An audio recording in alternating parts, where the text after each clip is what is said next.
خب حالا بیاین که ببینیم راوتینگ یا نویگیشن چی است و چه رقم میتونیم از یک صفحه به صفحه دیگر بریم. خب به خاطر که این کانسپت رو براتون تشریح کنم باید حداقل 2 صفحه داشته باشیم. حالا اپلیکیشن خودم استاپ میکنم و اینجا کریت میکنیم یک صفحه دیگه به نام لاگین پیج. نیو فایل نامش میتونیم لاگین page.dart. خب داخل از این میتونیم stateful یا stateless داشته باشیم. ما کریت میکنم stateless و اینجا به لاگین پیج نامش میتونم و داخل لاگین پیج scaffold جور میکنم. داخل body scaffold center widget و داخل center widget نشته میکنم text button. آن پرسش ما میخواهیم که در هوم پیج بریم و چایلدش از text هوم پیج یا هم نشته میکنیم لاگین. و اینجا یک اپ بار هم میتونم اپ بار تایتلش به نام لاگین پیج. این را سیو میکنیم. حالا امی لاگین پیج خود از مین کال میکنیم. خود در مین اپلیکیشن ما کل چیزا دیلیت میکنیم مای اپ و در این قسمت به جای مای اپ نشته میکنیم لاگین و لاگین پیج ما اینجا ایمپورت نیست. ما فقط کویک فیکس میزنیم و از اینجا ایمپورت میکنیم لاگین پیج ما را از اینجا. حالا ما این را میتونیم اکسس کنیم از مین پیج ما. خب اولین باری که اپلیکیشن ما رن میشه میره در لاگین پیج. اینجا فقط ما یک بتن داریم در سنتر و اگر بتن پرس کنیم باید بریم در هوم پیج. به خاطر از او باید ما هوم پیج هم کریت کنیم. اینجا رایت کلیک میکنم نشته میکنیم homepage.dart. داخل از این همچنان یک stateful یا stateless جور میکنیم. stateless برای فعلا هوم پیج و داخل از این همچنان یک scaffold جور میکنیم. داخل scaffold نشته میکنیم body text و اپ بار همچنین جور میکنیم در داخل scaffold. اول اینجا اپ بار میتیم باز تایتلش text هوم پیج سیوش میکنیم.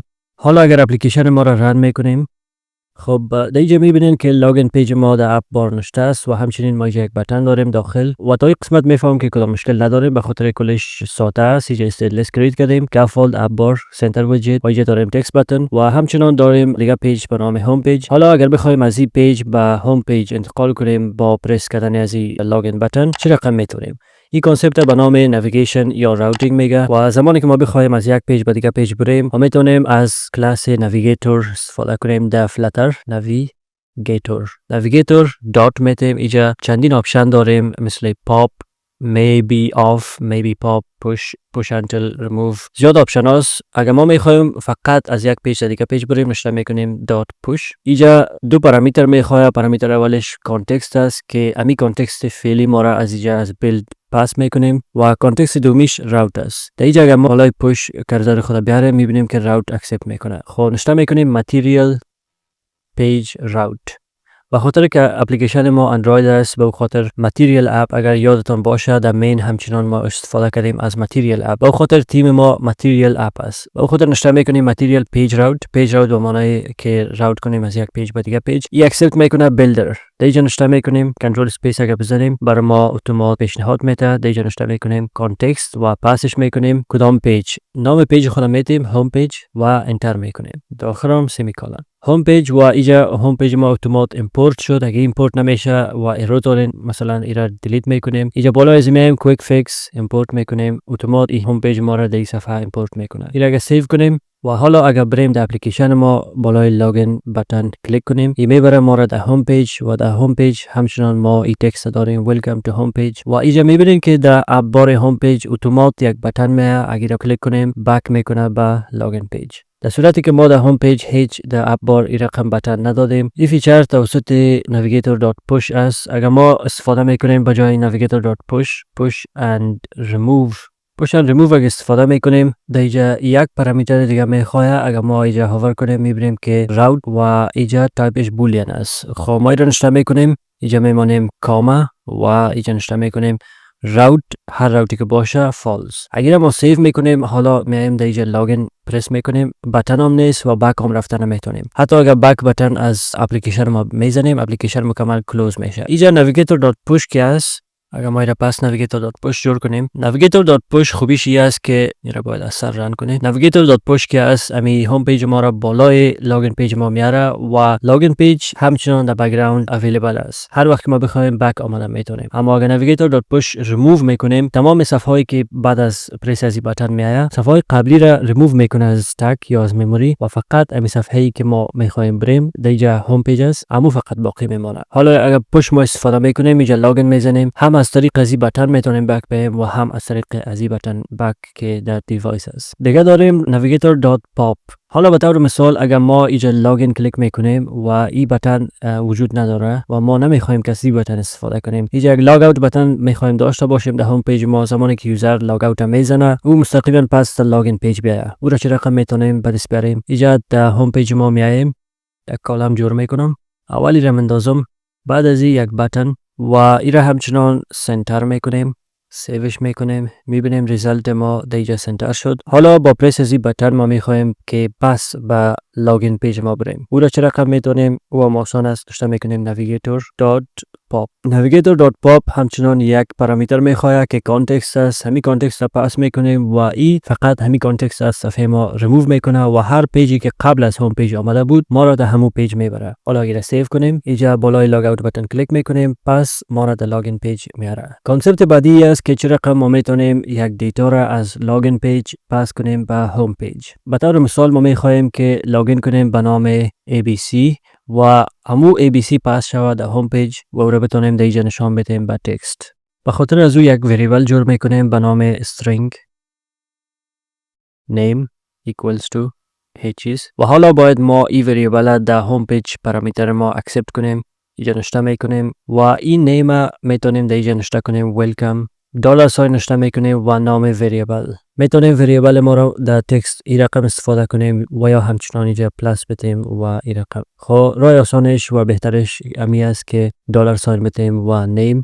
اینجا سیو میکنیم، میبینیم که در لاگین پیج ما ایرور گرفتیم به خاطر که هوم پیج یک پارامتر ضرورت داره به نام نیم و ما را پاس نکردیم. اینجا اگر ما پاس کنیم احمد، به خاطر که استرینگ وریبل است به خاطر ما را در دبل کوتیشن میتیم، سیوش میکنیم. حالا اگر ما را ریستارت کنیم اپلیکیشن ما را، در این قسمت اگر بیایم لاگین بتن ما را کلیک کنیم، میبینیم که اینجا نوشته میشه ویلکم احمد. احمد ما از لاگین پیج پاس کردیم، این رفت در هوم پیج و از هوم پیج در اینجا بر ما نوشته شد ویلکم. هر نامی که دادیم همون نام به اینجا بر ما ظاهر شد. اگر لاگ اوت بتن بزنیم پس میه به لاگین پیج. حالا که ما تونستیم از لاگین پیج دیتا پاس کنیم به هوم پیج، حالا چه رقم میتونیم دیتا از هوم پیج پاس کنیم به لاگین پیج؟ به خاطر از اون نشته میکنه var result equals to همین چیز و در داخل هوم پیج ما میریم و اینجا زمانی که Navigator.pop میکنیم میبینیم که pop یک optional پارامتر داره به نام result. میتونیم اینجا دیتا پاس کنیم، اینجا کاما میتیم و نشته میکنیم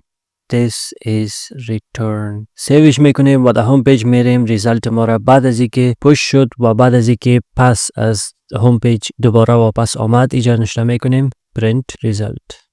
سیوش میکنیم و اینجا میایم در لاگین پیج. حالا اگر لاگین کلیک کنیم و میبینیم که در کنسول بر فعلا چیز نیست، اگر لاگ اوت پرس میکنیم بر ما هیچ چیز پرینت نمیشه و دلیلش است وقتی که ما در هوم پیج میریم منتظر باید باشیم، منتظر یک ریزالت باید باشیم که از هوم پیج بیاید. آیا این 10 ثانیه را میگیره، 20 ثانیه را میگیره یا 1 ثانیه، ما خبر نداریم. به خاطر ما باید یک فیچر از برنامه await او را استفاده کنیم، async await. و زمانی که ما await استفاده میکنیم باید هر متدی که ما در او await استفاده کنیم باید asynchronous باشه. این کانسپتی است که در هر پروگرامینگ لنگویج استفاده میشه. اگر شما این کانسپت را نمیفهمین کامنت کنید در پایین، من براتون یک ویدیوی مشخص به این خاطر async await میسازم. async await چیزی است که ما زیادتر استفاده میکنیم زمانی که ما دیتا از اینترنت فچ میکنیم، همچنان این را استفاده میکنیم. کاربرد async await بسیار زیاد است. در هر اپلیکیشن ما هر جایی که ما میخوایم انتظار بکشیم به چند ثانیه، 1 ثانیه، 2 ثانیه، حتی میلی سکند، ما باید از این کانسپت استفاده کنیم. در غیر صورت ما همین رقم ریزالت ما را نمیگیریم. حالا اگر ما استفاده بکنیم، سیو میکنیم و اینجا میایم در لاگین پیج،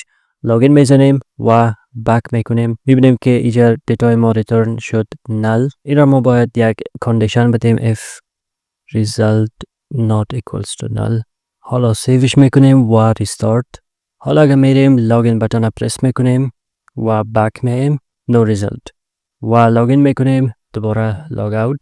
میبینیم return data this is returned from homepage. دلیل از ای بود که ما لاگین میکنیم و از این طریق اگر بک بیاییم چیزی نمیشه، به خاطر که ما این فیچر ما را در اگر هوم پیج ببینیم این فیچر ما فقط با این تکست اضافه کردیم. زمانی که ما لاگ اوت تکست اینجا لاگ اوت بتن کلیک میکنیم فقط اونجا ما دیتا ریترن کردیم. از طریق ابار اگر ما بک میکنیم دیتا نل میه، نو ریزالت. باید ما این بتن کلیک کنیم. همینجا ما فیچر خود ست کردیم. اینجا میبینیم this is returned from homepage. خب دیگه فیچر داریم به نام Navigator.push name داریم. اینجا ما چیزهایی که ضرورت داریم فقط نام راوت خود میتیم بس. به خاطر از این باید ما بریم اول در متریال اپ خود اینجا نشته کنیم راوت و راوت ما که از یک مپینگ میخواه که ما میتونیم این مپینگ بدیم. اولین راوت ما بای دیفالت سلش هست و اینجا ما میتونیم اگر دیفالت راوت بود کدام پیج ما باید اوپن شود که ما میتونیم اینجا بدیم لاگین پیج و اگر راوت ما استفاده میکنیم هوم کدام پیج ما باید اوپن شود اینجا نشته میکنیم کانتکست مساوی به هوم پیج. اینجا میبینیم که هوم پیج ما یک required parameters داره که ما باید پاسش کنیم به نام name. اینجا پاس میکنیم یک empty data، سیوش میکنیم، میریم در لاگین پیج. حالا بجای از این که ما این رقم راوتینگ کنیم Navigator.push تمام از این را ریموو میکنیم، نشته میکنیم Navigator.push named، اولش کانتکست دومش نام راوت، آسان نشته میکنیم /home و این /home ما از اینجا چیزی که آسان کردیم هوم همون /home در اینجا میاد، سیوش میکنیم و در هوم پیج همچنان میریم. هوم پیج Navigator.pop است، ایرا یک دفعه استاپ میکنیم دوباره رن میکنیم به خاطر که تغییرات در متریال اپ ما آوردیم. اینجا میبینیم که ما ایرور گرفتیم به خاطر که ما در متریال پیج ما راوت ها را مشخص کردیم اما برش نگفتیم که اولین راوت ما که اوپن شود کدام باشه. به خاطر ما یک فیچر داریم به نام initial route، اینجا سلش میتیم. اولین راوت ما باید همین سلش باشه که سلش بر ما لاگین پیج اوپن میکنه. اگر حالا ما این را کلوز میکنیم و دوباره اوپن میکنیم باز هم اینجا ما یک اشتباه کردیم. اگر ما راوتینگ اینجا مشخص میکنیم هوم فیچر را باید استفاده نکنیم به خاطر که یا راوتینگ یا هوم. اگر ما میخوایم نیمد راوت استفاده کنیم و اینجا میتیم که initial route لاگین پیج باشه پس ضرورت به هوم نیست. اینجا ما هوم پیج زمان استفاده میکنیم که نیم راوت نداریم. حالا اپلیکیشن کانفیوز شده که آیا ای را رن کنه یا آیا ای را رن کنه. به خاطر ما اگر ریموو میکنیم سیو ریستارت حالا اپلیکیشن ما مثل سابق رن میشه. اینجا لاگین پیج داریم، لاگین بتن، لاگ اوت بتن و همچنان بک بتن. خب این یک 4-5 طریقه راوتینگ است که میتونیم از یک صفحه به دیگه صفحه بریم. چه رقم دیتا را پاس میکنیم و چه رقم دیتا را پس از صفحه بعدی به صفحه قبلی میبریم. چه رقم میتونیم بک بیاییم و چه رقم میتونیم نیم راوت استفاده کنیم. راوتینگ کانسپتش مهم است اما اینقدر جنجالی نیست. برای فعلا همین قدر یاد بگیریم کافی است. اگر تا فعلا کدام قسمت مشکل پیش شده براتون میتونن کامنت کنین، من براتون ریپلای میدم و میبینیم در ویدیوی بعدی.